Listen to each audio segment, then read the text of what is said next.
கலைஞர் இவரின் வழியில் இயங்கும் இந்த கழகம் திராவிடர் முன்னேற்றக் கழகம். அப்போது தராசு சின்னம் பொறிக்கப்பட்ட கொடிதான் திராவிட இயக்கமான நீதி கட்சி மாநாடுகளிலும் விழாக்களிலும் உயர ஏற்றப்பட்டு வந்தது. 1944 ஆண்டு சேலம் மாநாட்டில் நிறைவேற்றப்பட்ட அண்ணாதுரை தீர்மானம் வாயிலாக திராவிடர் கழகம் என்ற பெயரை சூட்டினார் தந்தை பெரியார். அப்போது தராசு கொடியே பயன்படுத்தப்பட்டது.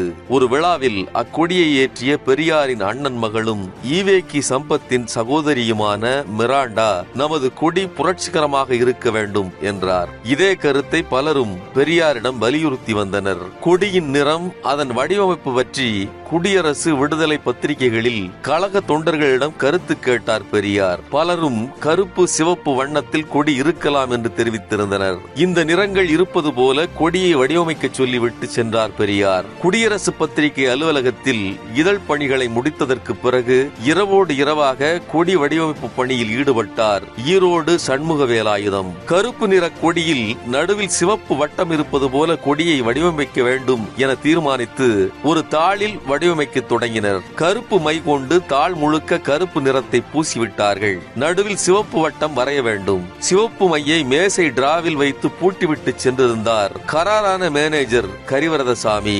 அவர் வருவதற்கு காலை ஆகிவிடும். அதனால் அதற்கு முன் பெரியாரிடம் கொடி வடிவமைப்பை காட்டி ஒப்புதல் பெற வேண்டும். சிவப்பு நிறத்திற்கு என்ன செய்வது என்று அனைவரும் யோசித்துக் கொண்டிருந்த போது குடியரசு பத்திரிகையின் துணை ஆசிரியரான கலைஞர் தன் விரலில் குண்டூசியால் குத்தி கொப்பளித்து வந்த ரத்தத்தால் சிவப்பு வட்டத்தை வரைந்தார். குருதியில் வடிவமைக்கப்பட்ட அந்த கொடிக்கு பெரியார் ஒப்புதல் கொடுத்தார். புதுக்கொடி பறந்தது. கருப்பு சமுதாயத்தில் நிலவும் மூட நம்பிக்கையின் இருள், சிவப்பு வட்டம் அந்த இருளை விரட்டும் பகுத்தறிவு புரட்சியானது.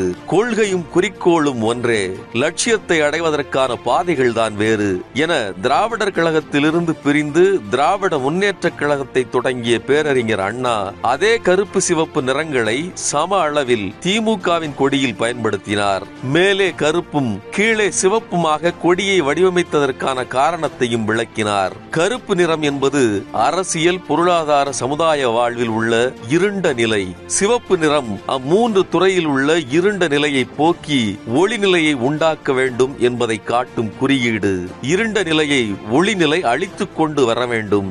இருண்ட வானில் அடியில் தோன்றி எழும்பும் உதய சூரியனை போல் என்ற கருத்துடன் கருப்பு மேலும் சிவப்பு கீழும் வைக்கப்பட்டுள்ளது என்றார் அண்ணா. திமுகவின் இருவண்ண கொடியை தமிழ்நாட்டின் பட்டி தொட்டி எங்கும் ஏற்றி அதிகமான கிளைக்கழகங்களை உருவாக்கியவர் முத்தமிழறிஞர் கலைஞர். 2004 ஆண்டு சேலத்தில் நடந்த சிறப்பு மாநாட்டில் கழக கொடியை ஏற்றி உரையாற்றியவர் இன்றைய கழக தலைவர் தளபதி மு.க. ஸ்டாலின். திமுக எதிர்க்கட்சியாக இருந்த நேரம் கழகத்தினர் அனைவரும் தங்களின் வாகனங்களில் இருவண்ண கொடியை பறக்கவிட வேண்டும் என்றார். கார், இருசக்கர வாகனங்கள், சைக்கிள் என எந்த வாகனமாக இருந்தாலும் அதில் கொடியை பறக்கவிட இது இயக்கத்துக்கு புது தெம்பை கொடுத்தது.